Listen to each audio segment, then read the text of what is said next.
High বন্ধুরা, কেমন আছো? আশা করি খুব ভালো আছো। বাড়ি থেকে একটু বেরিয়েছিলাম, অনেকদিন ব্লগ করা হয়নি, তো ছোট একটু মিনি ব্লগ করলাম, তোমাদের সাথে শেয়ার করব। তো চলো দেখো, এখানটাতে না ভিডিও করতে করতে আমার ফোন থেকে টাকা পড়ে গেছিল।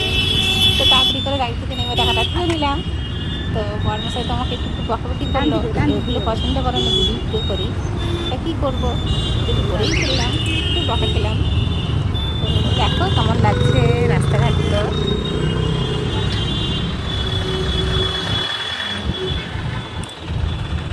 চলো চলো, এদিকে ডান দিকে, ডান দিকে। কোন দিক দিয়ে যাবে? এদিক তো অনেকটা যেতে হবে, তো যা যাবে। শোনো, গাড়ি চালাবার সময় এমন করবে চলো না। চলো চলো চলো চলো চলো চলো, এটা দিয়ে যা যাবে তো নিচে। চলো চলো চলো, এই যা যায় কি আমি জানি না তো।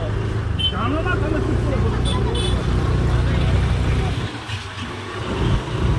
ও যাচ্ছিল ঠিক রাস্তায়, আমি কী করে বলে ফেলেছি ও না না এটা না ভুল রাস্তা এসছো। ও আমাকে ভীষণ বকা দিল। তো কী করবো, ওই বকা খেতে খেতেই যাচ্ছি আর তোমাদেরকে ভিডিও করে করে দেখাচ্ছি। তো কেমন লেগেছে দেখো। আর বড় মশাই বলেছে আর কী করা যাবে, সবই তো বোঝো। আর দেখো পাশে কি সুন্দর নার্সারি আছে, তো সে দাঁড়াতে বললাম, দাঁড়াবো না। কীরকম বলো, কেমন রাগ ধরে না। তো যাই হোক, তো রাস্তাঘাটগুলো কলকাতা দেখেছো কত সুন্দর, বড় বড় বাড়ি ঘর দেখো। তো যাই হোক, তোমাদের কাছে শেয়ার করলাম, কেমন লেগেছে জানিও। আর একটু ভালো হতো ভিডিওটা, তো কি করব। চলো টাটা, ভালো থেকো সবাই।